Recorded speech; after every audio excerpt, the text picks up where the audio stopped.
Hola, hola, buenos días. Mi nombre es Ruth Martinón, soy profesora de Derecho Internacional Público y Relaciones Internacionales en la Universidad de La Laguna y voy a hablar sobre la política de fronteras de la Unión Europea desde la perspectiva del derecho internacional de los derechos humanos. Quiero empezar con los aspectos básicos o preliminares que es necesario tener en cuenta. En primer lugar, que no existe un derecho a emigrar a través de las fronteras estatales. Son los estados los que determinan quién puede entrar en su territorio como expresión importante de su soberanía. Además, se diferencia entre el migrante forzado que huye por sufrir persecución, que tendrá derecho a asilo y refugio, y el migrante económico, también mal llamado voluntario. Aunque la mayor parte de los estados del mundo están implicados en los procesos migratorios, bien como países de origen, de tránsito o de destino, lo cierto es que no han estado interesados en crear un derecho de las migraciones que permita regular los múltiples desplazamientos de personas que se producen en el mundo. Sin embargo, ello no significa que no exista normativa internacional que los estados deban respetar en materia migratoria, especialmente las normas de derecho internacional de los derechos humanos. En concreto, existe un núcleo de derechos humanos que los estados deben respetar siempre respecto a todas las personas, aunque se encuentren en una situación irregular en su territorio. Y junto a ello, el derecho internacional ha ido identificando situaciones que merecen un trato especial. Entre ellas destaca el derecho internacional de los refugiados, pero también encontramos otros grupos de personas que a la vulnerabilidad de la propia condición de migrante suman otras condiciones que agravan su posición. Por ejemplo, menores de edad, discapacitados, víctimas de trata. La protección que el derecho internacional de los derechos humanos ofrece a estas personas afecta especialmente a la posibilidad de limitar el derecho estatal a expulsar a quienes han entrado en su territorio sin respetar los procedimientos establecidos por él.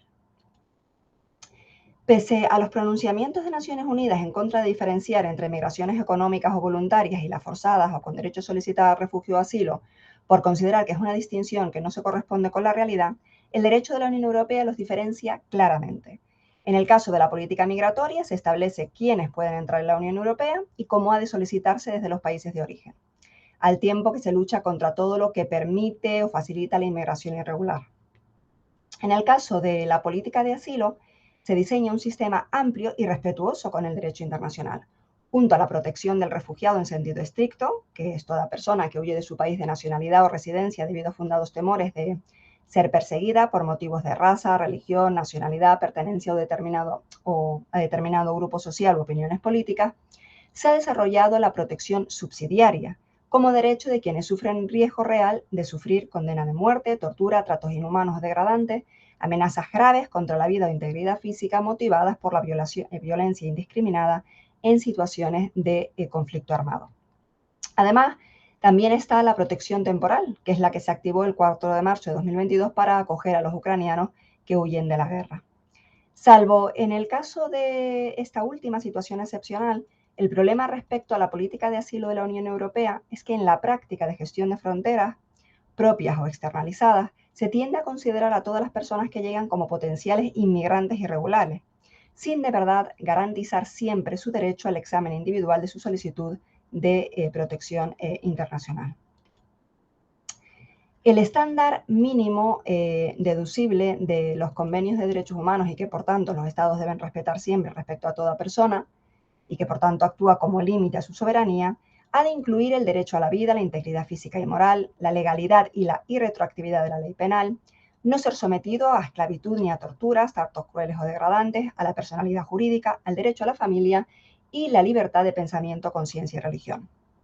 Además, en la medida en que el derecho internacional de los derechos humanos, a partir del reconocimiento de la dignidad de todos,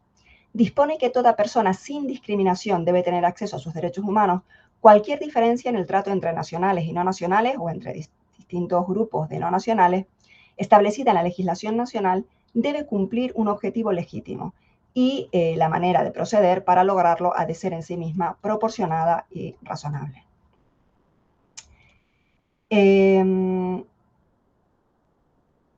Esta serie de derechos puede afectar más o menos a la situación en frontera, pero hay una protección específica especialmente vinculada a ese espacio. Por un lado, la no devolución de quienes solicitan protección internacional. Cuando una persona accede al territorio de la Unión Europea sin un documento de viaje válido, llega de manera irregular. Independientemente del lugar en el que se les detecte, tienen derecho a solicitar la protección internacional. Si expresan el deseo de solicitar asilo, efectivamente deben ser remitidos a los procedimientos nacionales apropiados para evaluar su solicitud. Las devoluciones colectivas o en caliente están prohibidas precisamente porque no dan la oportunidad de escuchar al migrante, ni mucho menos de darle la posibilidad de realizar esa solicitud. Además, los Estados miembros deben tener en cuenta la situación específica de las personas vulnerables. El derecho de la Unión Europea es respetuoso con estos principios de derecho internacional. El problema es su falta de aplicación práctica, principalmente, pero no solo, en el caso de los migrantes sometidos a la actividad de vigilancia fronteriza extraterritorial en el mar. Veamos ahora la realidad en diferentes tipos de frontera. El primer caso puede ser la primera atención en tierra de los migrantes llegados de manera masiva a Canarias, especialmente en noviembre de 2020 a Gran Canaria, que llevó al defensor del pueblo a realizar un informe específico sobre la migración en esta región en 2021, en el que se constata, como también hicieron muchas ONGs, vulneraciones de derechos humanos, tanto generales como propios de grupos vulnerables mencionados anteriormente. Las carencias de muchas de las instalaciones de acogida a los migrantes supusieron unas condiciones que no cumplían los estándares mínimos de dignidad y seguridad. Se señaló la falta de asistencia letrada y de intérpretes que permitan la detección y derivación a recursos adecuados de las personas con perfiles vulnerables, especialmente los menores no acompañados, los potenciales solicitantes de protección internacional y las víctimas de trata. Respecto a los menores de edad, el informe denunció la separación de sus progenitores, incluso con existencia de documentación que demuestra la filiación, por periodos que llegaron a superar el mes. El informe también puso de relieve el que se convierte determinadas zonas costeras del sur de Europa en lugares de privación de derechos, tales como la libre circulación, con el argumento del control migratorio y de evitar el efecto llamada. De ahí que haya surgido el término de isla jaula. Marruecos juega un papel fundamental como estado de tránsito de la migración hacia Europa, lo que este estado utiliza como arma política, tanto por el control de salidas de pateras hacia Canarias como en sus fronteras con Ceuta y Melilla. Es el ejemplo más claro del carácter coactivo de los controles fronterizos, vallas, concertinas, devoluciones en caliente. Se han llegado a producir rechazos físicos de migración en el mar, y es de todos conocida la tragedia reciente de la valla de Melilla, ejemplo paradigmático de violación de derechos. Recientemente, el defensor del pueblo ha adelantado parte de su informe sobre lo sucedido, en el que establece que hubo un rechazo en frontera de 470 personas sin contemplarse las previsiones legales tanto nacionales como internacionales. Recomienda aplicar un enfoque de derechos en la gestión fronteriza a fin de garantizar el derecho a la integridad física y moral sin que nadie pueda ser sometido a malos tratos, tratos inhumanos o degradantes, y que se impida cualquier práctica abusiva, arbitraria o discriminatoria que entrañe violencia física o moral. El Mediterráneo se ha convertido en el mayor cementerio del mundo y la frontera más mortífera del planeta. El derecho internacional, en concreto el artículo 98 de la Convención sobre el Derecho del Mar, de la que tanto los Estados miembros como la Unión Europea es parte, establece el deber humanitario casi absoluto e incondicionado de rescate de toda persona en peligro de desaparecer en el mar. Desde la finalización de la Operación Mare Nostrum en 2014, los Estados miembros de la Unión Europea no llevan a cabo de forma proactiva operaciones de búsqueda y salvamento en el Mediterráneo central. Son las ONGs las que juegan un papel fundamental de rescate. A este respecto, el derecho de la Unión Europea ha tenido que aclarar expresamente que no se puede tipificar como delito el cumplimiento de la obligación legal de rescatar personas en situaciones de dificultad en el mar. Otro problema al que se ha hecho eco a la Agencia Europea de Derechos Fundamentales es el de las embarcaciones a las que no se les permite desembarcar migrantes de inmediato y han tenido que esperar días en el mar. De diferentes acuerdos internacionales de derecho marítimo, pero sobre todo de los derechos a la vida y la prohibición de la tortura, se colige el deber jurídico y no solo humanitario de rescate y acogida en tierra de los migrantes embarcados. En el reglamento de la Guardia Europea de Fronteras y Costas, o Frontex, se establece la obligación de los estados de rescatar y la prohibición de desembarcar a las personas rescatadas en países donde corren peligro, y Frontex debe ayudar a los estados en esas operaciones de salvamento y teniendo en cuenta las necesidades especiales de los grupos vulnerables. Sin embargo, esta agencia de la Unión Europea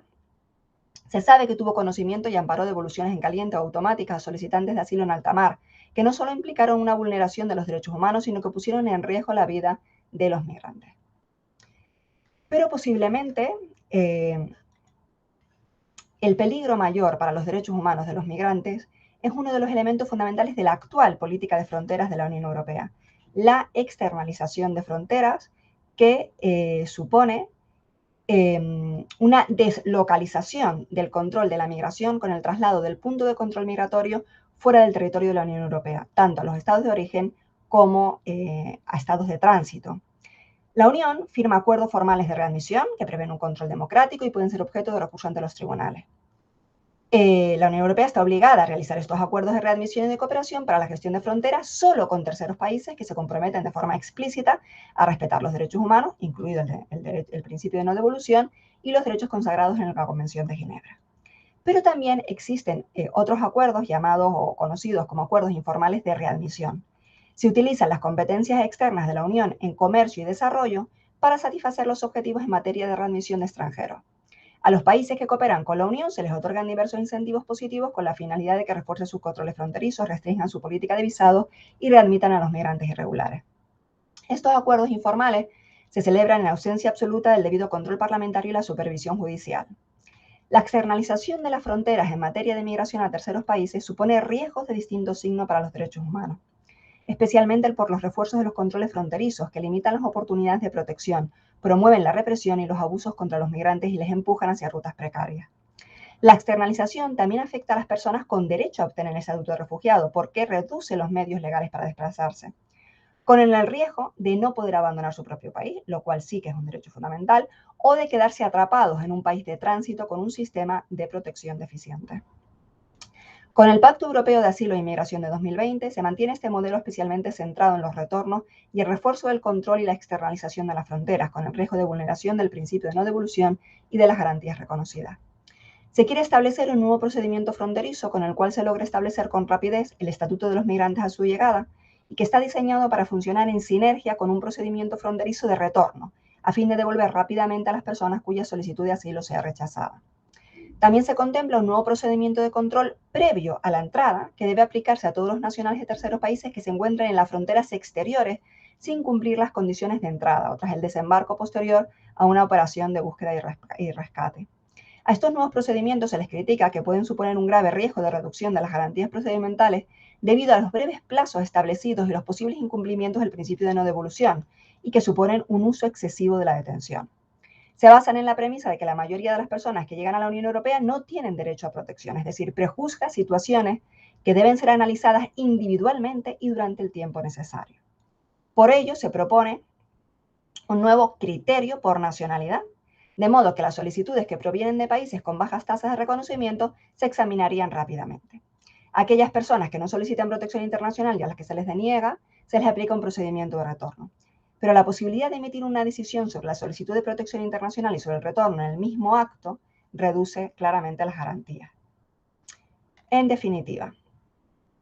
la obsesión por la seguridad y la concepción del migrante, que puede incluir un potencial demandante de asilo, como una amenaza, diluye el respeto de los derechos humanos y con ello la condición de comunidad de derecho propia de la Unión Europea. En palabras de la comisaria de los Derechos Humanos del Consejo de Europa, los políticos alimentan cada vez más la sugerencia de que los derechos humanos no son un elemento esencial del control de la frontera, sino un obstáculo para ello, y que los derechos humanos deben ser sacrificados en aras de la protección de las fronteras nacionales o europeas. Muchas gracias.